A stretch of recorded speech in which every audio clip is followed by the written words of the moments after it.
পাহাড়ের মাঝখানে অবস্থিত একটি ছোট শহরে জ্যাক নামে একটি কৌতূহলী এবং দুঃসাহসী ছেলে তার বিধবা মায়ের সাথে বাস করত। সে একটি রুটির কারখানায় কাজ করত। সে সর্বদা রহস্য এবং অতিপ্রাকৃতের প্রতি আগ্রহী ছিল। ভূতের গল্প পড়ে এবং হরর সিনেমা দেখে তার অবসর সময় কাটাত। কিছুদিনের ভেতর শহরের স্থানীয় থিয়েটার এক মধ্যরাতে ক্লাসিক হরর ফিল্মের একটি বিশেষ স্ক্রিনিং হোস্ট করার সিদ্ধান্ত নেয়। লাল চোখ ফুটে ওঠে। তাদের সামনে একটি বড় ভয়। এটি জ্যাকের কানেও পৌঁছায়। শোয়ের বিকেল বেলায় বাড়ির উঠানে একা বসে জ্যাক বিড়বিড় করছিল, এই সুযোগ আমি কোনোভাবেই হাতছাড়া করতে পারবো না। কি রে জ্যাক, একা বসে কি বিড়বিড় করছিস? মা, আর বলো না, মধ্যরাতের শহরের থিয়েটারে আজকে মুভি হবে। তাই নাকি? তোর খুশি দেখে মনে হচ্ছে তো হরর মুভি শো হবে। একদম ঠিক তাই। আমার যে কি অস্থির লাগছে, কখন যে রাত নামবে। ভূতের মুভি দেখে তুই যেন আবার ভূতের পাল্লায় না পড়িস। কি যে বলো না মা, বাস্তবে সত্যি কোনো ভূতের সঙ্গে দেখা হয়ে গেলে তো আমি খুশিতে আলিঙ্গন করব। ভালোই বলেছিস, ভয় ভিমরি খেয়ে জ্ঞান না হারালেই হয়। তুমি তাহলে জানোই না তোমার ছেলে কতটা দুঃসাহসী। আচ্ছা তাই বুঝি, কিন্তু ফিরতে ফিরতে তো শেষ রাত হয়ে যাবে, অত রাতে না গেলেই নয়। আহ মা, এত ভেবো না, আমি এই সুযোগ কোনোভাবেই হারাতে চাই না। জ্যাকের মা তার কৌতূহলী ভৌতিক পাগল ছেলেকে আর কিছু বলেন না, কারণ তিনি জানেন বাধা দিয়ে কোন সমাধান হবে না। জ্যাককে কোনোভাবে আটকানো যাবে না। রোমাঞ্চিত জ্যাক রাতের শেষের দিকে একটি ভীতিকর সিনেমা দেখার লোভ সংবরণ করতে পারেনি। সে খুবই রোমাঞ্চ অনুভব করে। সাথে বেশ কিছু পপকর্ন নিয়ে চরম উত্তেজনার সাথে চাঁদের আলোতে সজ্জিত থিয়েটারের দিকে যাত্রা করে। পাশের গভীর ঘন জঙ্গল, নিষিদ্ধ উডসের কথা শুনেছ? হ্যাঁ, আমি শুনেছি। আমিও শুনেছি। সেই ঘন বনের গভীরে বহু বছরের মুভিটি ছিল ভয়ঙ্কর, রোমাঞ্চকর এবং মেরুদণ্ড ঠান্ডা করে দেওয়ার মতো। কিন্তু ঘড়ির কাঁটা 2টা বেজে যাওয়ার সাথে সাথে জ্যাক বুঝতে পেরেছিল যে এটি বাড়ি যাওয়ার সময়। শহরটি অস্বাভাবিকভাবে শান্ত ছিল এবং রাস্তাগুলি ফাঁকা ছিল যখন সে রাস্তার বাতির ভয়ঙ্কর আভাতে একা হাঁটছিল। তাড়াতাড়ি বাড়িতে পৌঁছানোর জন্য তাকে একটি পুরানো কবরস্থানের মধ্য দিয়ে যেতে হয়। এটি একটি শর্টকাট রাস্তা যা দিয়ে সে প্রায়শই কোনো ভয় ছাড়াই যাতায়াত করত। তবে আজকের রাতটা ছিল অন্যরকম। কবরস্থানের গেটের কাছে যাওয়ার সাথে সাথে সে একটি অপরিচিত কবর লক্ষ্য করে, যা একদম নতুন এবং অর্ধেক খনন করা মনে হচ্ছে। সে কৌতূহলী হয়ে উঠে এবং ধীর পায়ে কবরের কাছে যেতে থাকে। বাড়ি ফিরতে দেরি হওয়া সত্ত্বেও সে তার কৌতূহল দমন করতে পারেনি। কিন্তু একবারের জন্যেও সে ভাবেনি তার এই অতি কৌতূহলই তার জন্যে কাল হতে পারে। জ্যাক কবরটির কিছুটা কাছে আসতেই কবরের পাশে একটা ঝিকমিক আলো দেখতে পায়। সে এতটাই উত্তেজিত হয়ে পড়ে যে নিজ হৃৎস্পন্দন সে স্পষ্ট শুনতে পায়। সে একটু ইতস্ততও করেছিল, কিন্তু অবশেষে তদন্ত করার সিদ্ধান্ত নেয়। বিস্ময়ের সাথে সে একটি পুরানো জিন ডায়েরি দেখতে পেল, যা জ্বলন্ত মোমবাতির পাশে দাঁড়িয়ে আছে। সে কিছুটা দ্বিধান্বিত হয়ে পড়ে। মুহূর্তেই সব দ্বিধা কাটিয়ে জ্যাক ডায়েরিটি খুলে দেখার সিদ্ধান্ত নেয়। ডায়েরিটি খুলতেই দেখে এটি অশুভ অঙ্কন এবং রহস্যময় লেখায় ভরা, যা তার মেরুদণ্ডে কাঁপুনি দেয়। সে যে নৃশংস শক্তিকে আলোড়িত করেছিল তার অজান্তেই। জ্যাক কবর থেকে একটি নিচু শ্বাসকষ্টের গর্জন শুনতে পেল। আতঙ্কগ্রস্ত হয়ে পড়ে সে এবং পালানোর আপ্রাণ চেষ্টা করে, কিন্তু একটি অদৃশ্য শক্তি তাকে আটকে রেখেছে। ভয় তাকে পঙ্গু করে দিয়েছে। গর্জন তীব্র হওয়ার সাথে সাথে অর্ধখোলা কবর থেকে একটি ফ্যাকাশে ভৌতিক চিত্র উঠতে শুরু করে।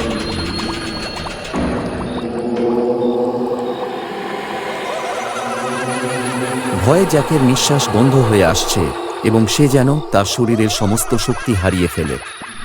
কিন্তু তার ভেতরে ষষ্ঠ ইন্দ্রিয় বলছে তাকে যে করেই হোক এখান থেকে পালাতেই হবে। সমস্ত শক্তি সঞ্চয় করে অবশেষে সে অদৃশ্য খপ্পর থেকে মুক্ত হয়ে যত দ্রুত পারে দৌড়াতে লাগল।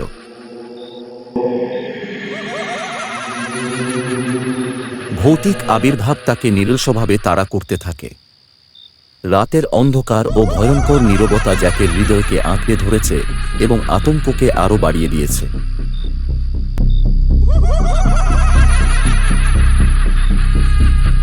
সে হোঁচট খেয়ে পড়ে গেল, তার মনে হচ্ছে সেই অস্বাভাবিক ভূত যেন তাকে পেছন থেকে তাড়া করছে। বেঁচে থাকার আপ্রাণ চেষ্টা তার শরীরে শক্তি যোগায় এবং দৌড়াতে সাহায্য করে। কবরস্থানের গেটের কাছে পৌঁছানোর সাথে সাথে সে মাটিতে পড়ে থাকা একটি পুরানো ক্ষতবিক্ষত ক্রুশ দেখতে পায়। দূষিত আত্মাকে তাড়ানোর মরিয়া প্রয়াসে জ্যাক ক্রুশটি ধরে তার সামনে ধরল। জ্যাক আশ্চর্য হয়ে দেখল ভৌতিক আত্মাটি থেমে গেল আর মেরুদণ্ড শীতল করা চিৎকার করতে লাগল। তবে তোর পিছু আমি ছাড়বো না, তোকে আমি ছাড়বো না, তুই নিজেই আবার আমার কাছে আসবি।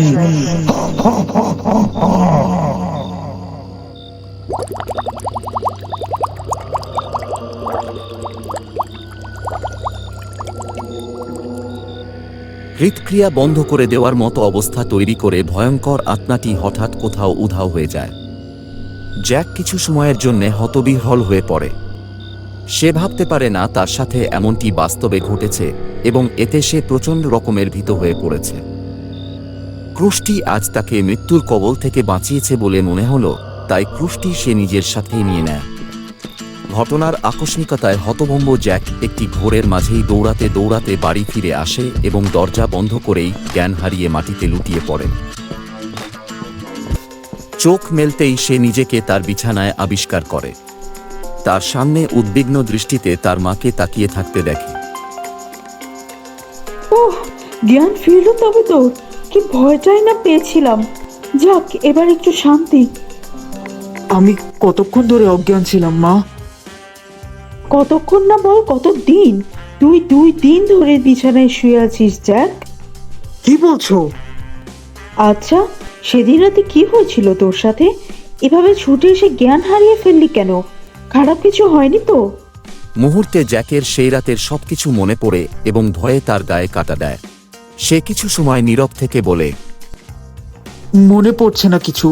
আমার খুব ক্ষুধা পেয়েছে মা, কিছু খাইয়ে দাও না। হ্যাঁ হ্যাঁ, এক্ষুনি দিচ্ছি। জ্যাক পুরো বিষয়টি গোপন রাখে এবং কৌতূহলী জ্যাক এই রহস্যের কিনারা করার জন্য ভেতর থেকে উদ্বেগ, উত্তেজনা ও একই সাথে ভয়ও অনুভব করে। পরদিন সকালে ঘুম থেকে উঠে প্রথমেই জ্যাক সেই কবরস্থানে যায়। কিন্তু সেখানে গিয়ে সে যা দেখতে পায় তা ছিল সম্পূর্ণ তার ধারণার বাইরে। পুরো কবরস্থান তন্ন তন্ন করে খুঁজেও সে কোথাও সেই অর্ধেক খনন করা কবরটি দেখতে পেল না। ভীষণ রকমের বিস্ময় নিয়ে বাড়ি ফিরে আসে জ্যাক। সিদ্ধান্ত নেয় আজ রাতে আবার যাবে সেখানে। সে জানে না তার জন্যে ভাগ্যে কি অপেক্ষা করছে, তবু তাকে যেতেই হবে, অন্তত আরেকবার হলেও যেতে হবে। মা, অনেকদিন ছুটি কাটানোর ফলে আজ কারখানায় আমাকে এক্সট্রা ডিউটি করতে হবে। তোর শরীর এখনো অনেক দুর্বল, আরো কিছুদিন পর কাজে জয়েন করলে হতো না? আজকে যেতেই হবে। আর হ্যাঁ, আমাকে কবরস্থানের পাশে রাস্তা ধরে যেতে হবে। আচ্ছা, তবে ওই রাস্তা কেন? ঘুরেও তো যেতে পারিস। সময় হবে না। আসলে নাও যেতে পারি ওদিকে, তবু একটু জানিয়ে রাখলাম আর কি। আচ্ছা ঠিক আছে, সাবধানে যাস। এখন তাড়াতাড়ি খেয়ে নে। জ্যাক রাতের খাবার শেষ করে কিছু সময় বারান্দায় পায়চারি করতে থাকে। একসময় আশেপাশের সব যখন নিস্তব্ধ হয়ে পড়ে, অদূরে শেয়ালের ডাক ভেসে আসতে থাকে, ঠিক তখন একটি টর্চ এবং সেই ক্রুশ সাথে নিয়ে নির্জন পথ ধরে হাঁটতে শুরু করে জ্যাক। গলির শেষ মাথায় গিয়ে নিজেদের বাড়িটির দিকে একবার ফিরে তাকায় সে। নির্জন অন্ধকার বাড়িটিতে নিজের মাকে একা রেখে ভয়ঙ্কর অজানার দিকে এগোচ্ছে। সে জানে না এর পরিণতি কি, জানে না এই বাড়িটিতে মায়ের কাছে আর ফিরে আসতে পারবে কি না। এক অদৃশ্য শক্তি যেন প্রবলভাবে তাড়া করে নিয়ে যাচ্ছে তাকে সেই ভয়ানক মৃত্যু ফাঁদে। যে কোনোভাবেই হোক তাকে সেখানে যেতেই হবে, শুধু এমনটাই অনুভব হচ্ছে তার। হাঁটতে হাঁটতে কখন যে কবরস্থানে প্রবেশ করে ফেলেছে টের পায়নি জ্যাক।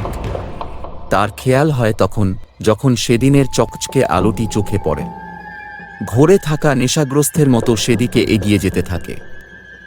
তাকে যেন অন্য কেউ চালনা করছে, সে নিজের মাঝে নেই। কিছুটা কাছে যেতেই আলোটি হঠাৎ নিভে যায়। একটা ঠান্ডা বাতাস বইতে শুরু করে। নিজের উপর নিয়ন্ত্রণ রাখার আপ্রাণ চেষ্টা চালিয়ে যাচ্ছে ছেলেটি। এ যেন এক অজানা অদৃশ্য শত্রুর সাথে যুদ্ধ চলছে তার। হঠাৎ খেয়াল করে সে আধ খনন কবরটির সামনে দাঁড়িয়ে আছে, যেটি সারা সকালে একবারের জন্যেও চোখে পড়েনি।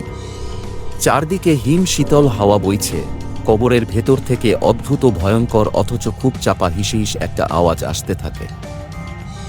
জ্যাক হাতের ক্রুশ শক্ত করে চেপে ধরে সেখান থেকে সরে যেতে চায়, কিন্তু তার পা এক চুলও নাড়াতে পারে না। পা দুটোতে যেন গাছের মতো শেকড় গজিয়ে মাটির গভীরে আষ্টে পৃষ্ঠে গেঁথে গিয়েছে। ভয়ার্ত চোখে জ্যাক দেখতে পায় কবরের ভেতর থেকে একটি রক্তাক্ত হাত বেরিয়ে আসছে। ভয়ে দুই হাত দিয়ে মুখ ঢাকতে গিয়ে হাত থেকে কখন কুষ্টি পড়ে যায় তা খেয়াল করে না সে। আমি জানতাম তুই আসবি। তোর মৃত্যু তোকে এখানে টেনে এনেছে। আজ রাতে তোকে মরতেই হবে। মুখের উপর থেকে হাত সরিয়ে চোখ মেলে জ্যাক দেখে সেই রাতের বিভৎস আত্মাটি তাকে ঘিরে ভেসে বেড়াচ্ছে। ভয়ে তার মেরুদণ্ড দিয়ে ঠান্ডা শিহরণ বইতে থাকে। তবু অনেক কষ্টে কিছুটা সাহস সঞ্চয় করে জ্যাক বলে, তুমি আমাকে কেন মারতে চাও? আমি তো তোমার কোনো ক্ষতি করিনি।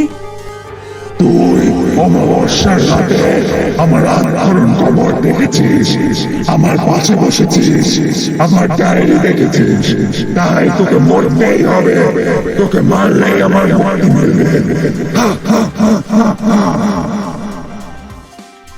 হঠাৎ জ্যাক খেয়াল করে তার হাতে ক্রুশটি নেই।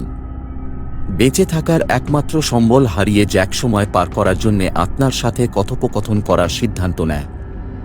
ফলাফল যাই হোক, তাকে বেঁচে থাকার আপ্রাণ চেষ্টা চালিয়ে যেতে হবে। না, আমাকে মেরো না প্লিজ। আমি তোমার কাছে অনুরোধ করছি, আমাকে মারা ছাড়া আর কি উপায় আছে তোমাকে মুক্ত করার? তুমি আমাকে বললে আমি তোমাকে মুক্ত করার চেষ্টা করতে পারি। তোকে মারাটাই আমার মুক্তির সবচেয়ে সহজ উপায়।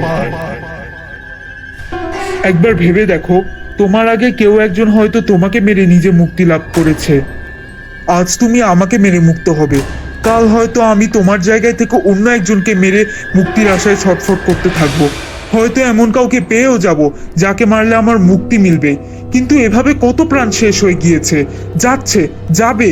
একবার ভাবো, তোমারও তো একটি পরিবার ছিল নিশ্চয়ই। তারা তোমাকে হারিয়ে কত কষ্ট পেয়েছে। আমার মা বাড়িতে একা, তার আমি ছাড়া কেউ নেই। আমি মারা গেলে আমার মা একা হয়ে যাবে, হয়তো আমার জন্য কাঁদতে কাঁদতেই মারা যাবে। এভাবে কত মায়ের সন্তান চলে গিয়েছে, চলে যাবে। একবার ভাবো। মুক্তির আশায় ছটফট করতে থাকা অতৃপ্ত আত্মাটি যেন হঠাৎ করেই নতুন কিছুর মুখোমুখি হয়। কিছুটা সময় সে নীরব শূন্য দৃষ্টিতে চেয়ে থাকে। সে হয়তো জ্যাকের কথার জালে ধরা দিতে শুরু করে। রাতের শেষ প্রহরের আগে আমার কবরটি পূর্ণ খনন করে শুকিয়ে যাওয়া, গুড়িয়ে যাওয়া কঙ্কালটির সংস্কার করে দাফন করতে হবে।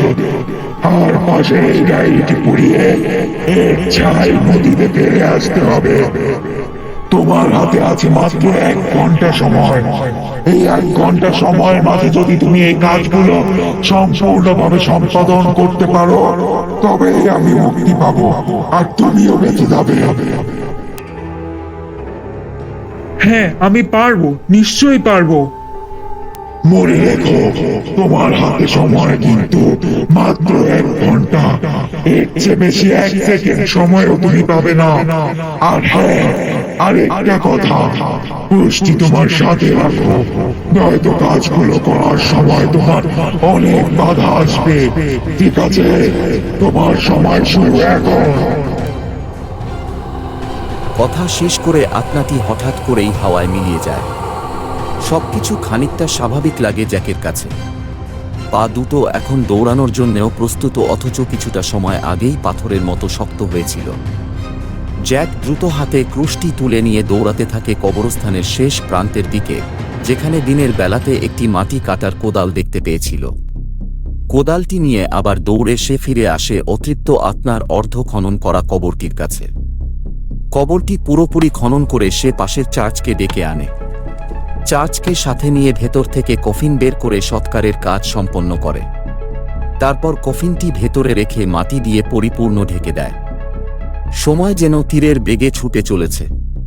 তাড়াতাড়ি করে জ্যাক ডায়েরিটি পড়াতে শুরু করে। এত পুরনো একটি ডায়েরির পাতা কি করে এত শক্তপোক্ত হয় তা জ্যাকের বুঝে আসে না। সময় কমছে খুব দ্রুত বেগে। ডায়েরি পোড়ানো হয়ে গেলে ছাইগুলো নিয়ে জ্যাক ছুটতে থাকে। সে জানে না সময়ের ভেতর এই কাজটা শেষ করতে পারবে কিনা, তবে এই ব্যাপারে কোনো দ্বিমত নেই যে নির্ধারিত সময়ের ভেতর কাজটি সম্পন্ন করতে না পারলে তার মৃত্যু নিশ্চিত। ছুটতে ছুটতে নদীর কাছাকাছি আসতেই হিম শীতল হাওয়া বইতে শুরু করে, হিসহিস চাপা গর্জন বাতাসে ভাসছে। হঠাৎ খেয়াল করে চারপাশে প্রচুর অতৃপ্ত আত্মা ঘুরপাক খাচ্ছে। সবার কণ্ঠে ক্রোধ, চোখ ভরা তৃষ্ণা, সুযোগ পেলে এখনই ছিঁড়ে খুঁড়ে খাবে তাকে। জ্যাকের হৃৎস্পন্দন এতটা প্রবল হলো যে তার মনে হচ্ছিল সে এই মুহূর্তে মৃত্যুবরণ করবে। তবুও অনেক কষ্ট করে সব বাধা পেরিয়ে নদী পর্যন্ত পৌঁছালো এবং ডায়েরির ছাইগুলো নদীতে ফেলতে সক্ষম হল। ডায়েরির ছাই নদীতে ফেলতেই চারপাশের হিসহিস শব্দ, চাপা গর্জন আর্তনাদে রূপ নিল। জ্যাক বুঝল শয়তানের পূজারী অতৃপ্ত আত্মারা তাদের এই ধ্বংস সইতে পারছে না। বেশ কিছু সময় গগন বিদায়ী আর্তচিৎকারের পর হঠাৎ করেই সব নিস্তব্ধ হয়ে পড়ে, যেন এখানে কিছুই হয়নি। কিছু সময় আগের ভয়, ভীতি, চিৎকার সব মিথ্যে ছিল। ধীরে ধীরে সবকিছু স্বাভাবিক হয়ে উঠতে থাকে। জ্যাক বুঝতে পারে সে নির্ধারিত সময়ের ভেতর তার কাজটি সম্পন্ন করতে পেরেছে। অতৃপ্ত আত্মাদের মুক্তির সাথে তারও আজ মুক্তি মিলল এসব ভীতিকর পরিস্থিতি থেকে। ধীর পায়ে কবরস্থানে আসে জ্যাক। এখানেও শুনশান নীরবতা বিরাজমান, যেন এখানে কখনো কিছুই ঘটেনি। সব বুঝি ঘুমের ভেতর দেখা একটি দুঃস্বপ্ন ছিল। মুচকি হেসে বাড়ির পথ ধরে জ্যাক। মুভিতে দেখা, গল্পের বইতে পড়া ঘটনাগুলো তার বাস্তব জীবনে এসে পড়বে এমনটা সে কল্পনাও করেনি কখনো। বেঁচে থাকার সুযোগ পেয়েছে, মায়ের কাছে আবার ফিরে যেতে পারছে, এটাই তার বড় বিজয়। তার কৌতূহল এবং দুঃসাহসিকতা তাকে নতুন জীবন ফিরিয়ে দিয়েছে। বাড়ি ফিরে জ্যাক আগের মতোই দিন যাপন করতে থাকে।